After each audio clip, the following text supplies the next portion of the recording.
दोस्तों, रिश्तों की पहचान दिल से होती है, दिखावे से नहीं।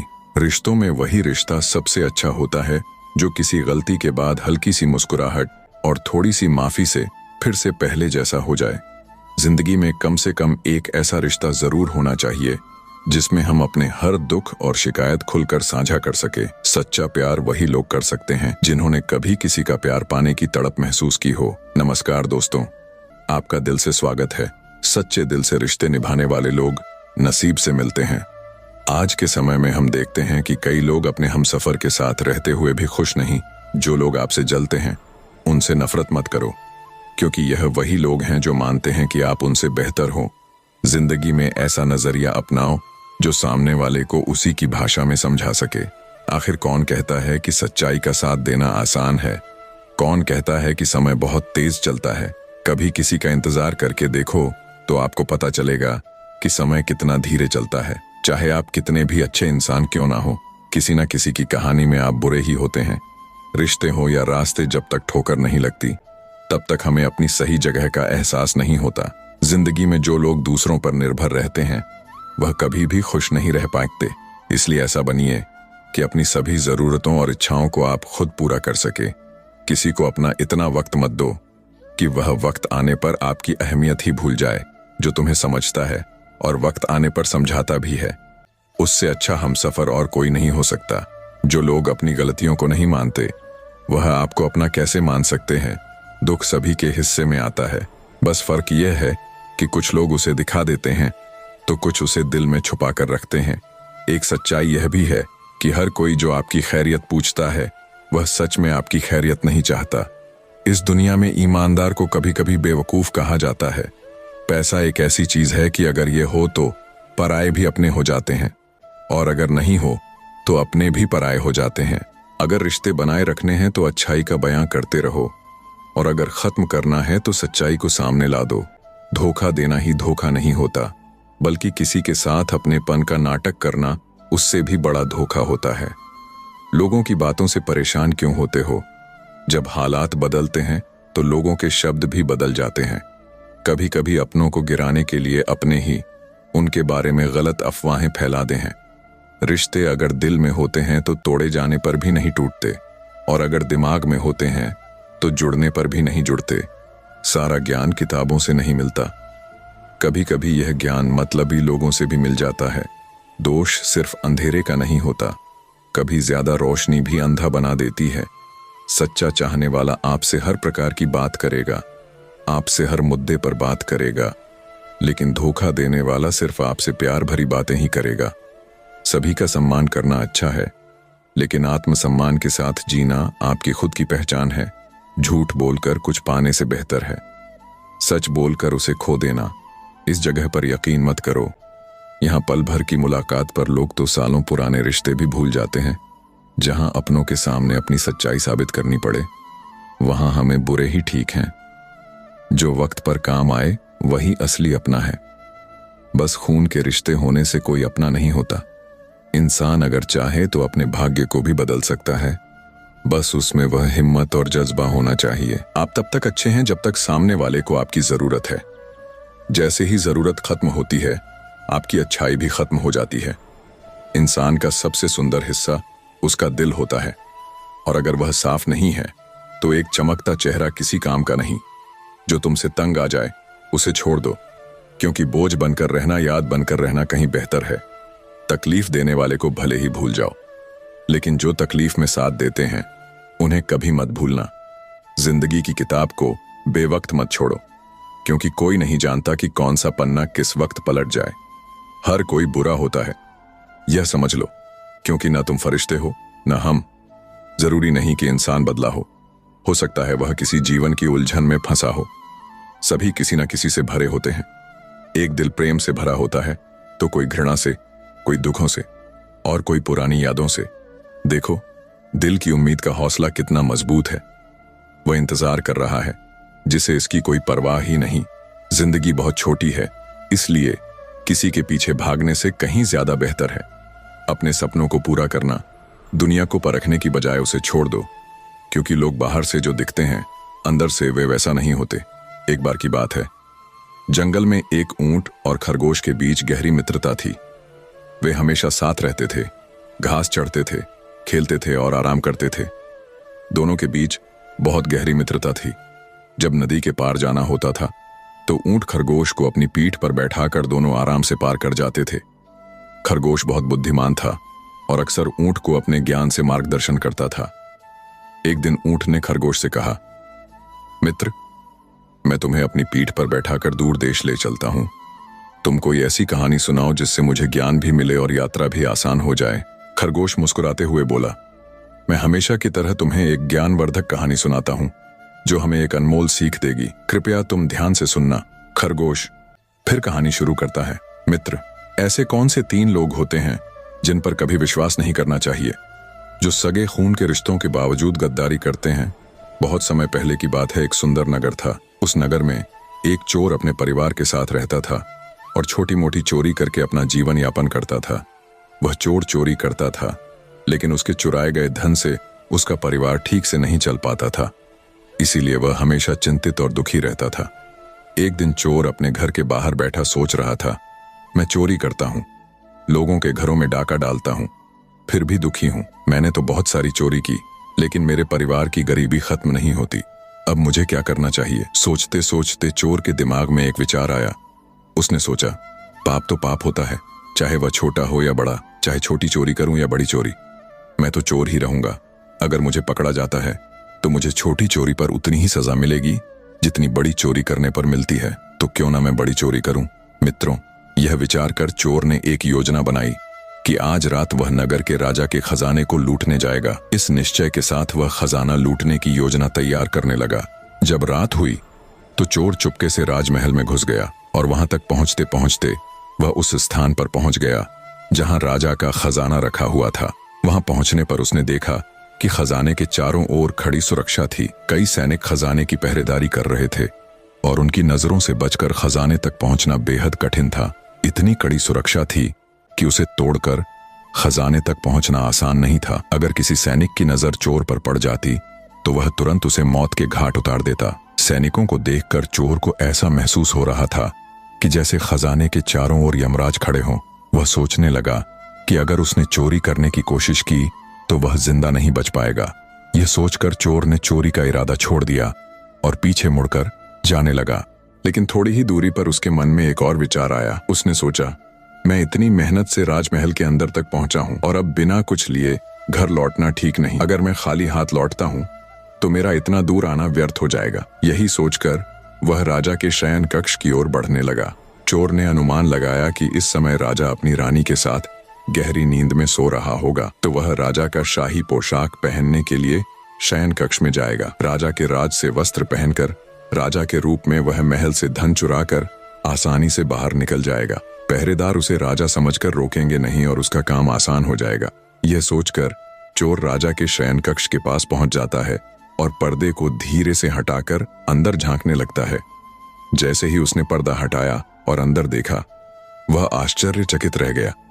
उसने देखा कि राजा गहरी नींद में सोया हुआ है और रानी हल्के वस्त्रों की अवस्था में पलंग के सिरहाने बैठी है। रानी को जागते हुए देखकर चोर के हाथ पैर फूल गए और वह दीवार से सटकर खड़ा हो गया। रानी के सो जाने का इंतजार करने लगा। कुछ देर तक चोर उसी दीवार से सटा खड़ा रहा। फिर उसने पर्दा हटाकर देखा कि रानी सो रही है या नहीं, क्योंकि चोर का उद्देश्य था कि वह राजा के वस्त्र चुराकर पहन ले और महल से बाहर निकल जाए। लेकिन जब उसने पर्दा हटाया तो उसने देखा कि रानी अभी भी जाग रही थी। यह देखकर चोर फिर से अपनी जगह पर खड़ा हो गया। काफी देर तक खड़ा रहने के बाद उसने सोचा, मैं यहाँ कब तक खड़ा रह सकता हूँ, मेरी कमर तो थक जाएगी। यह सोचकर उसने निर्णय लिया कि शयन कक्ष के बाहर पड़ी कुर्सी पर थोड़ी देर आराम कर लेता हूँ और तब तक रानी गहरी नींद में सो जाएगी। यही सोचकर चोर चुपचाप कुर्सी तक पहुंच गया और उस पर बैठने की कोशिश की। लेकिन जैसे ही वह कुर्सी पर बैठा, वह कुर्सी टूट गई और चोर जोर से गिर पड़ा। चोर के गिरने की आवाज से राजा की नींद तो नहीं टूटी, लेकिन रानी की नींद जरूर खुल गई। रानी ने तुरंत तलवार लेकर शयन कक्ष से बाहर आई और चोर को देखकर घबरा गई। उसने तुरंत तलवार चोर की गर्दन पर रख दी और कहा, तुम कौन हो और यहाँ क्या कर रहे हो? रानी ने तलवार चोर की गर्दन पर रखते हुए कहा, सच बताओ, वरना मैं तुम्हारा सिर धड़ से अलग कर दूंगी। चोर रानी की तलवार को अपनी गर्दन पर महसूस करके डर के मारे थर-थर कांपने लगा। उसका पूरा शरीर पसीने से भीग गया। हाथ जोड़ते हुए चोर बोला, रानी साहिबा, मेरी जान बख्श दो। मैं गरीब हूं और चोरी करने के इरादे से ही आपके महलों में आया था। मैं आपके नगर का एक छोटा सा चोर हूं और छोटी छोटी चोरी करके अपने परिवार का पेट पालता हूं। अगर आप मुझे मार देंगी तो मेरे बच्चे अनाथ हो जाएंगे। रानी साहिबा, मैं आपको वचन देता हूं कि आज के बाद मैं फिर कभी इन महलों में चोरी करने नहीं आऊंगा। कृपया मुझे जीवित जाने का अवसर दें। मेरे छोटे छोटे बच्चे हैं, कृपया मेरी जान बख्श दीजिए। रानी चोर की बातें सुनकर कुछ दया दिखाती है, फिर कुछ सोचते हुए वह कहती है, सुनो, मैं तुम्हें एक शर्त पर छोड़ सकती हूँ। तुम्हें मेरा एक काम पूरा करना होगा। अगर तुम वह कर देते हो तो मैं तुम्हारी जान भी बचा लूंगी और कुछ धन भी दूंगी, लेकिन जाने से पहले तुम्हें मेरा यह काम करना ही होगा। चोर बोला, रानी साहिबा, आप जो कहेंगी मैं वही करूंगा। आपकी सभी शर्तें मुझे मंजूर हैं। बस आप तलवार मेरी गर्दन से हटा लीजिए, मैं तैयार हूं। आप जो कहेंगी वह करूंगा। रानी ने कहा, अगर तुम जीवित बाहर जाना चाहते हो तो तुम्हें मेरी बात सुननी होगी। मेरी इच्छा है कि इस समय मैं मानसिक रूप से परेशान हूं और अकेला महसूस कर रही हूं। यदि तुम मुझे थोड़ी सांत्वना दोगे और मेरा साथ दोगे तो मैं तुम्हें जाने दूंगी। अगर तुमने मेरी बात नहीं मानी तो मैं तुम्हारा सिर एक ही झटके में धड़ से अलग कर दूंगी। सब यही सोचेंगे कि तुम चोरी करने के लिए राजमहल में आए थे और मारे गए। अब तुम सोच लो तुम्हें क्या करना है। चोर रानी के शब्दों को सुनकर और भी ज्यादा घबरा गया। उसने रानी से कहा, रानी साहिबा, आप क्या कह रही हैं? मैं तो एक छोटा सा चोर हूं और आप तो इस साम्राज्य की महारानी हैं। मैं आपके साथ ऐसा सोच भी नहीं सकता। यह तो मेरे लिए पाप है। मेरी इतनी औकात नहीं कि मैं आपके साथ ऐसा कुछ कर सकूं। रानी ने कहा, मुझे यह समझाने की कोशिश मत करो कि क्या सही है और क्या गलत। मुझे कुछ नहीं सुनना। अगर तुम्हें अपनी जान प्यारी है तो जैसा मैं कहूं वैसा करो, वरना मरने के लिए तैयार हो जाओ। चोर रानी के प्रस्ताव को सुनकर सोचने लगा, आज मैं बड़ी मुसीबत में फंस गया हूं। अगर मैंने रानी की बात नहीं मानी तो वह मुझे मौत के घाट उतार देगी, और अगर मैंने उनकी बात मान ली तो राजा को यह बात पता चल गई तो वह मुझे कहीं का नहीं छोड़ेगा। चोर बड़ी दुविधा में फंस गया और सोचने लगा कि अब उसे क्या करना चाहिए। काफी देर सोचने के बाद जब उसे कोई हल नजर नहीं आया तो उसने रानी के साथ उनकी बात मानने की सहमति दे दी और रानी से हाथ जोड़कर बोला, रानी साहिबा, मैं आपकी बात मानने के लिए तैयार हूं, लेकिन उससे पहले मुझे 5 मिनट का समय चाहिए। मुझे बहुत जोर की आवश्यकता महसूस हो रही है। कृपया मुझे इस कष्ट से मुक्त होने का अवसर दें। उसके बाद मैं जैसा कहेंगी वैसा करूंगा। रानी ने चोर की बातों को सुना और अपनी तलवार उसकी गर्दन से हटा दी। फिर तलवार से दिशा में इशारा करते हुए बोली, देखो, सामने ही स्थान है। तुम जल्दी से जाकर अपनी आवश्यकता पूरी कराओ। मैं यहीं खड़ी तुम्हारा इंतजार करूंगी। रानी की अनुमति मिलते ही चोर उस दिशा में बढ़ गया। जब चोर वहां पहुंचा तो उसने देखा कि वहां एक झरोखा है। चोर ने अपनी चतुराई का इस्तेमाल करते हुए अंधेरे का फायदा उठाया और रानी की नजर से बचते हुए वहां से भाग निकला। भागते हुए जब वह दरवाजे तक पहुंचा तो एक सैनिक ने उसे पकड़ लिया और पूछताछ शुरू कर दी। चोर, जो पहले से ही डर में था, सैनिक को पूरा हाल बता दिया कि वह एक चोर है और चोरी करने के इरादे से महलों में आया था।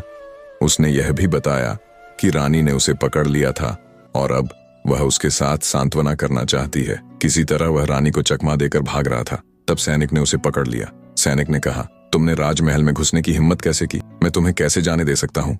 चोर ने हाथ जोड़ते हुए कहा, बाबूजी, मैं एक गरीब आदमी हूँ। मेरे पास बाल बच्चे हैं। कृपया मुझे जाने दो। आज के बाद मैं कभी इन महलों की ओर नहीं देखूंगा। सैनिक ने कहा, ठीक है, अगर तुम इतना विनती कर रहे हो तो मैं तुम्हें एक मौका दे सकता हूँ, लेकिन मेरी एक शर्त है। चोर बोला, ठीक है, आप जो कहेंगे मैं वह करूंगा। सैनिक ने कहा, सुनो भाई, अगर तुम यहाँ से बाहर जाना चाहते हो तो तुम्हें रानी के पास जाकर उसे यह बताना होगा कि तुम उसके साथ सांत्वना के लिए तैयार हो, लेकिन इससे पहले तुम्हें राजा को खुद मारना होगा। यदि तुम ऐसा करते हो तभी मैं तुम्हें यहाँ से जाने दूंगा, नहीं तो मैं शोर मचाकर तुम्हें गिरफ्तार करवा दूंगा। मित्रों, पहरेदार की यह बातें सुनकर चोर और भी ज्यादा उलझन में पड़ गया। चोर सोचने लगा, मेरे प्राण तो बच सकते थे, लेकिन अब वे नहीं बचेंगे। वह सोचने लगा कि अगर मैंने रानी से यह बात कही तो रानी मेरे प्राण ले लेंगी। अब चोर को चारों ओर सिर्फ मौत ही मौत नजर आ रही थी। वह सोचने लगा, क्या वह घड़ी थी जब मैंने इस महल में चोरी करने का ख्याल मन में डाला? अगर मैं यहाँ नहीं आता तो बेहतर होता। पहरेदार ने जोर देकर पूछा, अब बताओ क्या सोचा है? रानी के पास जाओगे या शोर मचाऊं? चोर ने कहा, भाई तुम शोर मत मचाओ, मैं रानी के पास जाता हूँ और जो तुमने मुझसे कहा वही मैं रानी से जाकर कह देता हूँ। इस प्रकार चोर मजबूर होकर रानी के पास गया और रानी के सामने वही बात रख दी जो सैनिक ने बताई थी। चोर बोला, रानी साहिबा, मैं आपकी शर्त मानने के लिए तैयार हूँ, लेकिन मुझे डर है कि यदि किसी तरह से महाराज की नींद टूट गई और उन्होंने हमें देख लिया तो ना आप बचेंगे और ना मैं।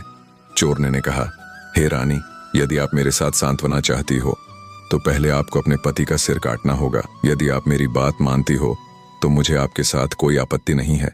अगर आप नाराज हैं तो मैं राजा के हाथों मरने से बेहतर आपके हाथों मरना स्वीकार करूंगा। रानी चोर के शब्दों को सुनकर और उसकी बातों को मानने का विचार करते हुए बोली, बस इतनी सी बात? रुको, मैं अभी राजा को खत्म कर देती हूँ। यह कहकर रानी ने अपनी तलवार हाथ में ली और शयन कक्ष में गई। एक ही झटके में राजा का अंत कर दिया। राजा के गिरते ही शयन कक्ष में सन्नाटा छा गया। उस पल की भयावहता से रानी की स्थिति विचलित हो गई। रक्त के दृश्य से आहत होकर रानी ने अपनी चेतना खो दी और बेहोश होकर वहीं गिर पड़ी।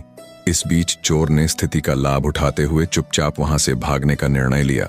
अगली सुबह जब राजमहल के कर्मचारी शयन कक्ष में पहुंचे तो उन्होंने देखा कि राजा का निष्प्राण शरीर पड़ा हुआ है और रानी बेहोश पड़ी है। यह दृश्य देखकर राजमहल में हंगामा मच गया। सभी हैरान थे कि इतनी कड़ी सुरक्षा के बावजूद राजा की हत्या किसने की। रानी भी शोक में डूबी हुई थी और जोर जोर से रो रही थी। कर्मचारियों ने छानबीन की, लेकिन कोई भी इस हत्या के पीछे का कारण नहीं जान पाया। दोस्तों, इस रहस्य को राजमहल में सिर्फ एक सैनिक जानता था जो चोर से मिला था। उसे पूरी तरह से यकीन था कि रानी या चोर में से एक ने राजा की हत्या की है, लेकिन उसने यह बात किसी से नहीं कही क्योंकि उसे डर था कि कोई उसकी बात पर विश्वास नहीं करेगा और उल्टा उसे ही दोषी ठहरा दिया जाएगा। यही सोचकर उसने मुंह बंद रखा। इसके अलावा जब लोग राजा के अंतिम संस्कार की तैयारी कर रहे थे, तभी रानी ने घोषणा की कि वह अपने पति के साथ सती होना चाहती है। जब लोगों ने यह सुना तो उन्होंने अपनी शंका को छोड़ दिया, क्योंकि अगर रानी ने राजा को मारा होता तो वह अपने पति के साथ सती क्यों होती। मित्रों, जब राजा के अंतिम संस्कार की तैयारियां पूरी हो गईं तो राजा के मृत शरीर को स्मशान घाट ले जाया गया। वहां पहुंचकर राजा के अंतिम संस्कार के लिए चिता तैयार की गई। रानी भी अपने पति के साथ चिता पर बैठ गई। नगरवासी एक एक करके चिता पर लकड़ी रख रहे थे और राजा रानी को प्रणाम करते हुए आगे बढ़ते जा रहे थे।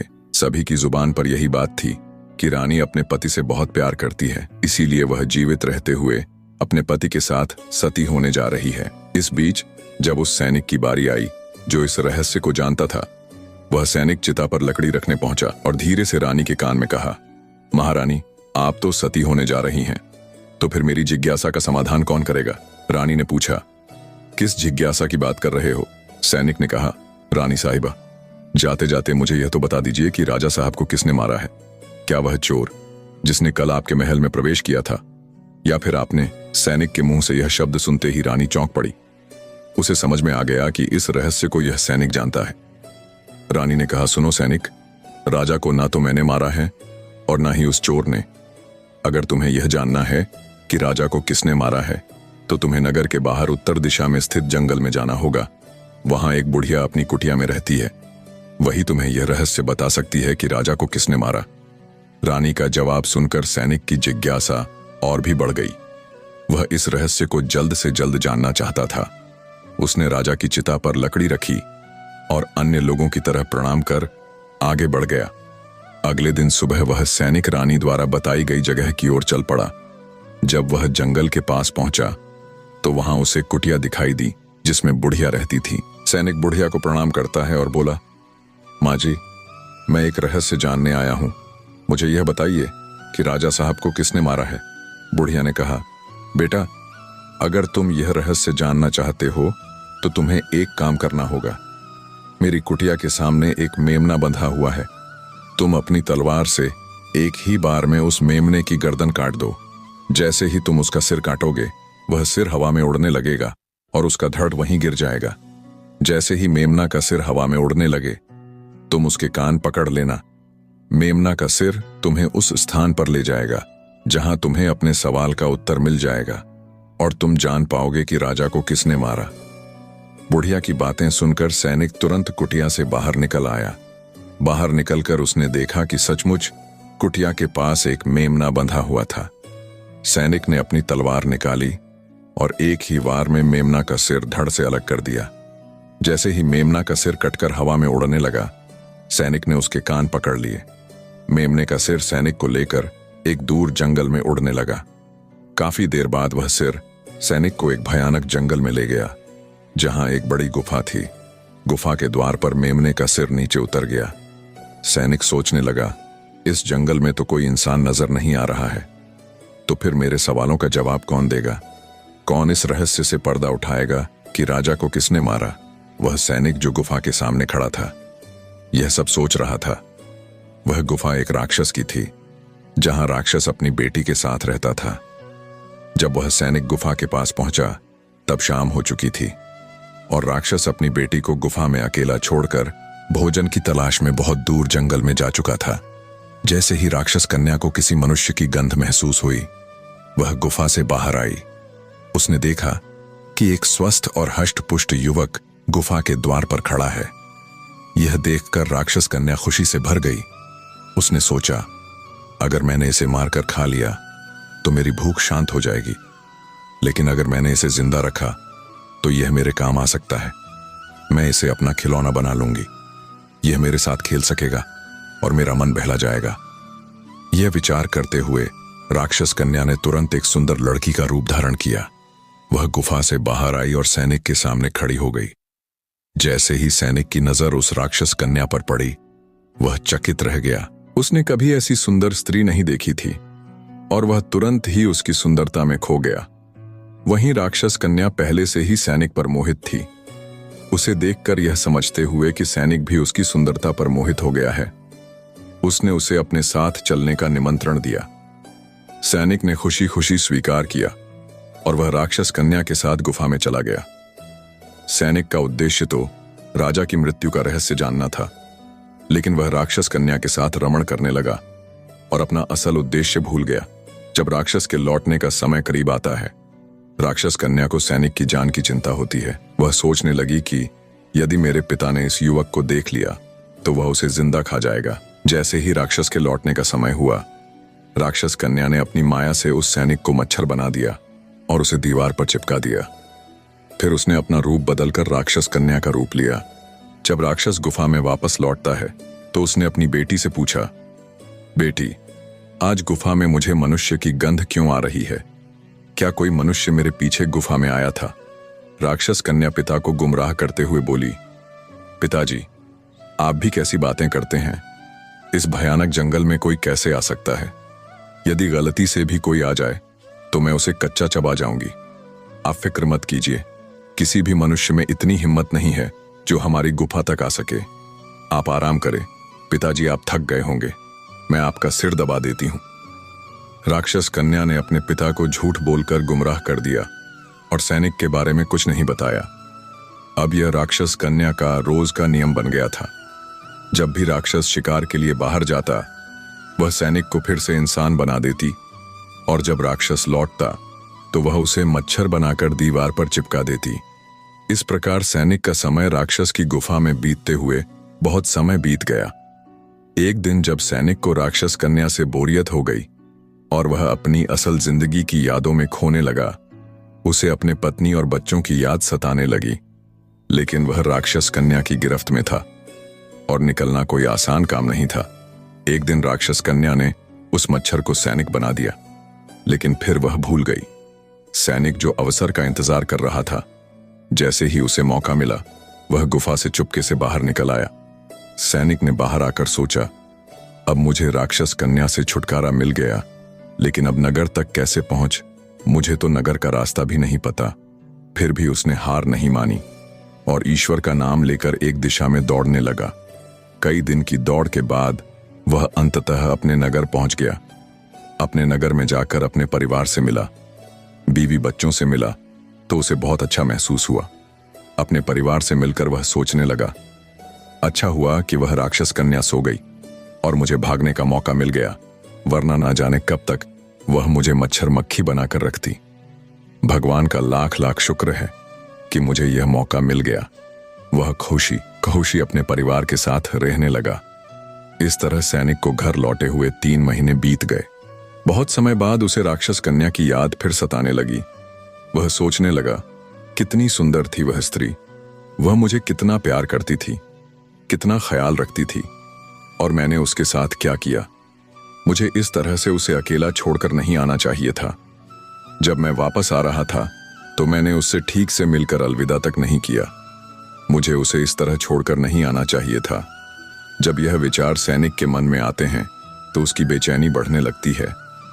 अब वह दिन रात उसी के ख्यालों में खोया रहता था। उसे न तो रोटी अच्छी लगती थी न पानी। पूरा दिन बस उसी के बारे में सोचता रहता था। जैसे जैसे उसकी बेचैनी बढ़ी, उसने फैसला किया कि चाहे जो हो, वह उस कन्या से एक बार फिर मिलने जरूर जाएगा।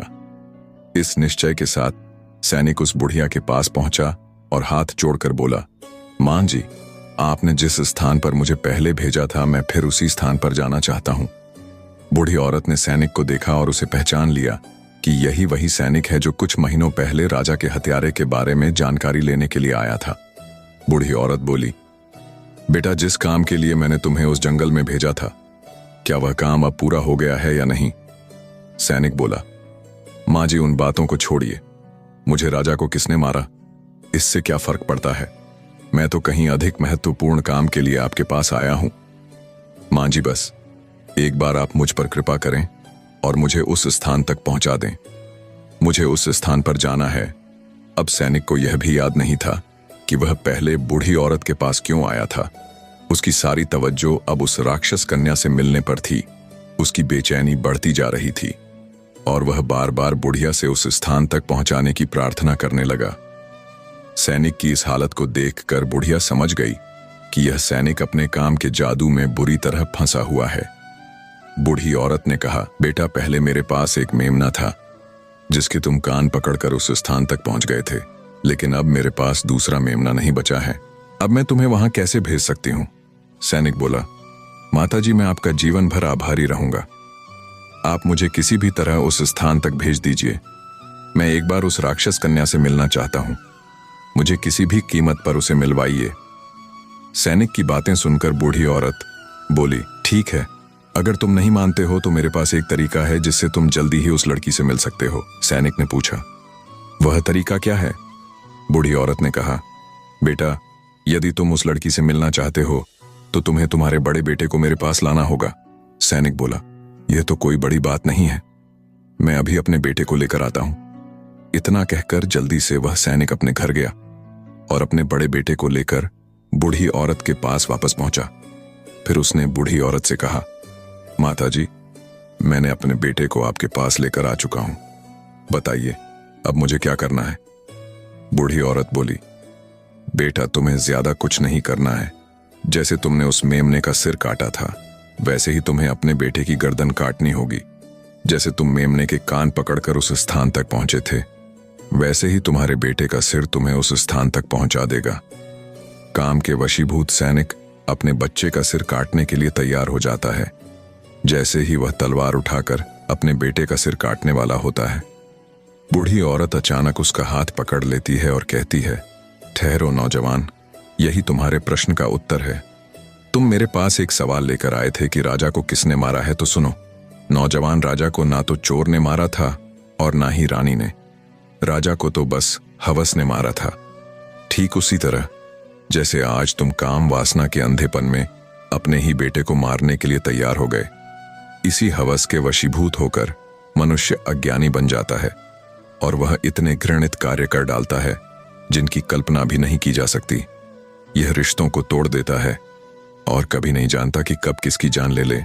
इसलिए कोई भी कितना भी सगा हो, इन पर कभी भरोसा नहीं करना चाहिए। बूढ़ी औरत ने आगे समझाया, बेटा, दूसरा प्रकार होता है धन का लालच। लालची व्यक्ति भी कभी किसी का सग नहीं होता। धन के लालच में वह अपनी इंसानियत खो बैठता है और थोड़े से धन के लिए हर सीमा पार कर जाता है। ऐसे लालची व्यक्तियों पर कभी विश्वास नहीं करना चाहिए। बूढ़ी औरत फिर बोली, बेटा, अब मैं तुम्हें तीसरे प्रकार के व्यक्ति के बारे में बताती हूं जिन पर कभी विश्वास नहीं करना चाहिए। वह है क्रोधी व्यक्ति। जो लोग क्रोध में अंधे हो जाते हैं, वे कभी भरोसे के लायक नहीं होते। क्रोधी व्यक्ति क्रोध में आकर वह सब कुछ कर डालता है जिसका परिणाम केवल पछतावा होता है। ऐसे लोग अपनी बुद्धि खो बैठते हैं और उन्हें कुछ भी पराया या अपना नहीं दिखता। ऐसे लोगों से सदा सावधान रहना चाहिए। तो दोस्तों, यह थे वे 3 प्रकार के लोग जिनसे हमेशा बचना चाहिए। यह लोग किसी भी हद तक जा सकते हैं और अपनों से भी गद्दारी कर सकते हैं। बूढ़ी औरत ने सैनिक को समझाते हुए कहा, बेटा, जंगल में कोई कन्या नहीं है। यह सब मेरी रची हुई माया थी। अगर मैंने सीधे ही तुम्हारे सवाल का जवाब दिया होता और कहा होता कि राजा को वासना ने मारा है, तो तुम शायद मेरी बात पर यकीन नहीं करते। लेकिन अब तुमने अपनी आंखों से देख लिया है कि वासना में मनुष्य कितना अंधा हो जाता है कि उसे अपना बेटा भी नहीं दिखाई देता। अब तुम यकीन कर सकते हो कि राजा को ना तो चोर ने मारा था, ना रानी ने राजा को, तो बस वासना ने मारा था। इतना कहकर बूढ़ी औरत अपनी कुटिया में वापस चली जाती है और सैनिक अपने बेटे को लेकर अपने घर लौट आता है। वहीं ऊंट अपने मित्र खरगोश को लेकर पहुंच जाता है। वहीं ऊंट खरगोश से कहता है, वाह मित्र, हर बार की तरह भी यह कहानी बहुत ज्ञानवर्धक थी। दोस्तों, जब विश्वास जुड़ता है तो पराये भी अपने हो जाते हैं, और जब विश्वास टूटता है तो अपने भी पराये हो जाते हैं। उम्र कोई भी हो, लेकिन चोट लगने पर मुंह से पहला शब्द मां ही निकलता है। अपनाने के लिए 1000 खूबियां भी कम हैं और छोड़ने के लिए एक कमी ही काफी होती है। कभी कभी हम रिश्तों को निभाने की कोशिश करते हैं, लेकिन समझ में नहीं आता कि कैसे निभाएं। किसी से दिल नहीं मिलता तो कोई दिल से नहीं मिलता। अगर आपको कोई अच्छा लगता है तो वह अच्छा नहीं होता, बल्कि अच्छा आप होते हैं, क्योंकि उसमें अच्छाई देखने वाली नजर आपके पास होती है। प्यार खत्म होने पर रिश्ता बोझ लगता है, क्योंकि अक्सर जैसे बारिश रुकने के बाद छाता भी बोझ लगने लगता है। ख्वाहिशें तो आज भी बगावत करना चाहती हैं, लेकिन मैंने सीख लिया है कि बातों को दिल में दबाकर रखना चाहिए। कुछ लोग अपनी जिंदगी ऐसे शख्स के लिए बर्बाद कर देते हैं जो उनकी परवाह तक नहीं करता। कोई भी इतना अमीर नहीं होता कि वह अपना गुजरा हुआ कल खरीद सके, और कोई भी इतना गरीब नहीं होता कि अपना आने वाला कल ना बदल सके। पतझड़ में सिर्फ पत्ते गिरते हैं जनाब, नजरों से गिरने का कोई मौसम नहीं होता। अंदाज कुछ अलग होता है। सबको मंजिल का शौक होता है, लेकिन मुझे सही रास्तों का शौक है। लोग कहते हैं पैसा रखो, बुरे वक्त में काम आएगा, लेकिन हम कहते हैं अच्छे लोगों के साथ रहो, बुरा वक्त ही नहीं आएगा। इज्जत उन लोगों की होती है जो इसके लायक होते हैं, ना कि उन लोगों की जो इज्जत की मांग करते हैं। जरा सी बात पर किसी अपने का दामन मत छोड़िए, क्योंकि जिंदगी बीत जाती है। किसी को अपना बनाने में आप जितना सोचते हैं लोग उतने गलत नहीं होते, बस उनका सोचने का तरीका अलग होता है। जरूरी नहीं कि कुछ तोड़ने के लिए पत्थर ही मारा जाए। लहजा बदलकर बोलने से भी बहुत कुछ टूट जाता है। हम पूरी जिंदगी यही सोचकर गुजार देते हैं कि 4 लोग क्या कहेंगे, लेकिन 4 लोग बस यही कहते हैं। राम नाम सत्य है। अपने आप को किसी भी काम में व्यस्त रखिए, क्योंकि व्यस्त आदमी को दुखी होने का समय ही नहीं मिलता। आजकल लोग कम समझते हैं और ज्यादा समझाते हैं। यही वजह है कि रिश्ते सुलझते कम हैं और उलझते ज्यादा। मेहनत करते रहिए। यह आपका काम जल्दी तो नहीं करेगा, लेकिन जल्द ही करेगा। अंधेरे को हटाने में वक्त बर्बाद मत कीजिए, बल्कि दिए को जलाने में वक्त लगाइए। दूसरों को नीचा दिखाने में नहीं, खुद को ऊंचा उठाने में वक्त लगाइए। ठहरने का मतलब है अंत और चलते रहने का मतलब है अनंत। जिंदगी की सच्चाई यही है कि ठोकर लगने पर ही इंसान चलना सीखता है। उम्मीद कभी नहीं छोड़नी चाहिए, क्योंकि कौन जानता है आने वाला दिन आज से बेहतर हो। कड़वा है, लेकिन सच है जनाब, अपने कब पराए और पराए कब अपने बन जाते हैं, यह हमें कभी समझ में नहीं आता। जिंदगी में हर मौके का फायदा उठाओ, लेकिन किसी के हालात और मजबूरी का नहीं। कभी कभी इंसान किसी के जीते जी उसकी अहमियत नहीं समझता, और उसके चले जाने के बाद पल पल उसकी यादों में मरता है। अपना जीवन इस तरीके से जियो कि आपको तो खुशी मिले ही, दूसरों को भी उससे ठेस ना पहुंचे। चलो थोड़ा सुकून से जिया जाए। जो दिल दुखाते हैं उनसे थोड़ा दूर रहा जाए। अपनी भूलें खुद सुधारना ज्यादा अच्छा है, बजाय इसके कि कोई दूसरा उसे सुधारे। मुझसे तजुर्बे मत पूछो, क्योंकि मेरी जिंदगी की उम्र उस शर्मिंदा हो जाएगी। मत खोलो मेरी पुरानी किताबें दोस्त, क्योंकि हर उस शख्स ने दिल दुखाया है जिस पर मुझे एतबार था। जिंदगी ने मुस्कुराते हुए कहा कि दुनिया आसान चीजों की कद्र नहीं करती। मुझे उन लोगों से कोई परेशानी नहीं है जो मुझे पसंद नहीं करते। परेशानी तो मुझे उनसे है जो मुझे पसंद करने का दिखावा करते हैं। अगर जिंदगी में कुछ करना है तो सच बोल दो, घुमा फिरा कर बात मत करो। किसी भी व्यक्ति की वर्तमान स्थिति देखकर उसके भविष्य का मजाक मत उड़ाओ, क्योंकि कल में इतनी शक्ति है कि वह एक साधारण कोयले को भी धीरे धीरे हीरे में बदल सकता है। गलती माफी से नहीं बल्कि उसे सुधारने से सही होती है। जब कुछ मांगना हो तो अपने रब से मांगो। जो दे तो वह रहमत है और ना दे तो वह किस्मत है। लेकिन दुनिया से कभी कुछ मत मांगना, क्योंकि अगर दुनिया दे तो वह एहसान होगा और ना दे तो शर्मिंदगी हाथ आएगी। जिसे सुख में आप ना छोड़े और वह आपको दुख में ना छोड़े, वही सच्चा साथी होता है। लोग मुझे हैरान करके खुश होते हैं और मैं खुश होकर लोगों को हैरान करता हूं। खुश रहना सीखो दोस्तों, इससे पहले कि उदास रहना आपकी आदत बन जाए। दोस्तों, मैं आशा करता हूं कि आपने इस वीडियो से बहुत कुछ सीखने को मिला होगा।